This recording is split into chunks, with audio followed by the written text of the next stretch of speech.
The Houston Texans have locked up their number one wide receiver, Nico Collins, who was an absolute monster last year. They paid him a 3-year, $72 million deal, $52 million of that guaranteed, so most of it guaranteed. This is the contract that they're paying, expecting him to play all 3 years. He's getting just shy of $25 million a year, and I think most people agree if he plays like he did last year, he's probably worth it. But, I like to just make these videos, discuss things. I think it's always fun, so that's what we're going to do here. One thing before we even get into the film, though, that I think I have to mention is Nico Collins hasn't exactly been a, great player year in and year out. I think, for one thing, people kind of forget that he's in his going into his 4th year at this point. His first 2 years, he didn't do a lot. It was okay in 2022. Didn't do much in 2021.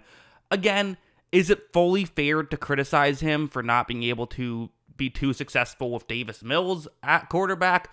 Probably not. Probably not. So let's watch his film from last year and discuss, is he worth being the 7th highest paid wide receiver in football? Obviously, there's that bit of an asterisk of highest paid money-wise, but not in terms of cap percentage, because the cap keeps going up. But, you get the idea. Let's just get into it. Real quick, just stepping in to remind everyone that I have a movie channel. Check out my movie channel if you want. It's Jackson Kruger Movies. The link is in the description below, so if you're tired of just hearing my bad sports takes and want to also hear some bad movie takes, make sure you check that out. Again, link is in the description below.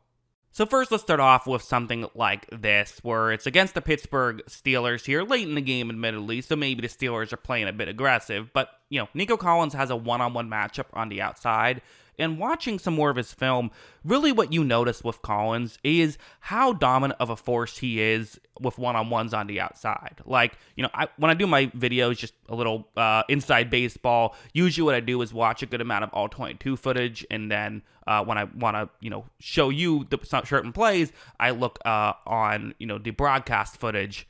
People tend to like the broadcast angle a little bit more when I make videos using this, but also you kind of need to use all 22 to get a full picture of what's going on. And watching the all 22, there were just so many plays like what you're going to see right here, even when he wasn't getting the ball. CJ Stroud takes the snap, and you're going to see Collins really just blow by the corner who he's covering. I mean, this is one of those plays that when you see a college wide receiver do this, you say, okay, sure, it worked, but will it work at the NFL level? Like, guys are so much faster. Well, here, Collins is doing it at the NFL level in a way you see guys doing it in college. It's incredible. On a 3rd down and 6, getting this open. Not just that, but look at that throw from CJ Stroud. The connection they have is incredible. Collins doesn't even get tackled and gets all the way into the end zone for a touchdown. That game was basically over anyways, but, it's always nice for whoever drafted you in fantasy, help them out a little bit, right? But just in general, it shows what he can do and what he was able to do a lot last. And then, of course, that sets things up. Things like this, where it's going to be zone coverage. You have Collins running a route on the outside. You hear this kind of, curl route. And when this play begins, Stroud takes the snap, he looks over, and the second that you see Collins starting to cut, you see how much space there is, because you have to give up that much space. He can burn you downfield, so you have to give up space, which essentially means you're going to lose now.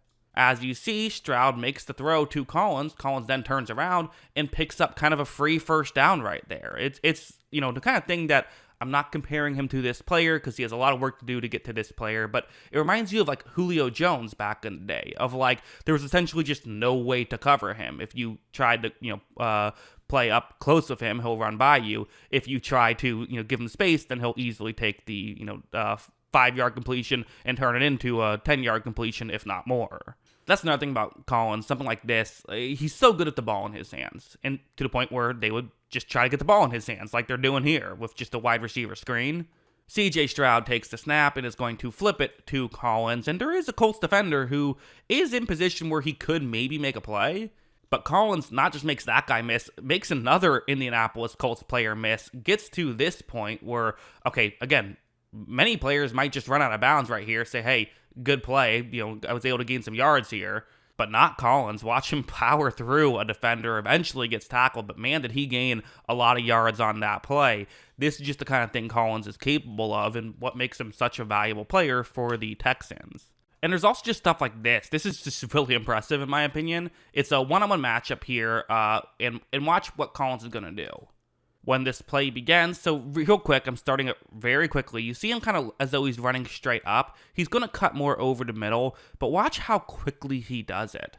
I mean, look at that. Like, you might be wondering if I took out some frames here to make it look like it was more sudden. It seems like it was just in one frame he's running forward, and in another frame he's running over the middle. That's incredibly impressive. Made for an easy throw and catch with Stroud. And then guess what? The play's not over. Watch as he gains even more yards. Eventually is going to get tackled, but like I said, not an easy guy to bring down in open space. I mean, this is just, it's really impressive stuff. Like what he did last year, really should have probably gotten more attention. Tank Dell got a lot of attention because he was a rookie doing a lot of great stuff, but once he got injured, Collins, and people just started paying attention to the Texans more, I think Collins really got the attention he deserved. And look at how well it can work on certain plays. Something like this, it's a one-on-one matchup against Jamel Dean, a good corner for Tampa Bay. As a Tampa Bay fan, I was not a fan of Nico Collins this day, let me tell you that much, because he was doing stuff like this. Watch him just get the inside leverage so quickly, and he's just off. He just blows by one of the faster corners in football and gets into the end zone for a touchdown. I mean, these are really high degree of difficulty plays that he is making look easy. So is Nico Collins worth his contract? I think yes. I mean, I guess here's the one. I'll say yes right off the bat. That's how I view it. I think the one critique you could have is, would you have rather just given it another year? Because if he plays like he did last year throughout this contract, it's easily a good value deal. It's worth mentioning Collins has 1 year left on his cheap rookie deal because he was a third-round pick, so cheap money there. And then you're going to give him this contract, and you could maybe make the argument: are you better off giving it an extra year? You would have the threat of a franchise tag, and so because of that, usually you can get a deal done. Of course, there's the gamble that Collins has another year like this, and his value goes significantly up. But there also is the other side of the coin of what if last year was a bit fluky. I just don't think last year was a bit fluky. I think it was legit, so I don't really have an issue with this.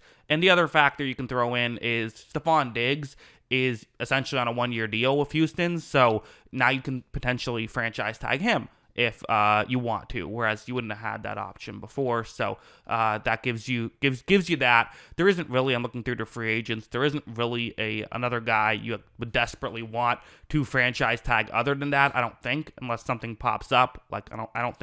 I'm not sure if Davis Mills is getting the franchise tag, right? So I don't know if you might just end up not using that, which is probably the most likely outcome, which is, again, fine, because you'd rather just lock him up now. And now you have 4 years of Nico Collins, which is probably pretty fun if you're a Texans fan, because he's a really good player. So, I think a good move by the Texans. That's my long-winded way of saying that. I know a lot of people just tweet out good move and call it a day, but I have fun kind of dissecting these things, and hope you have fun listening to me dissect these things. So, those are my thoughts. What are yours? Let me know in the comments below.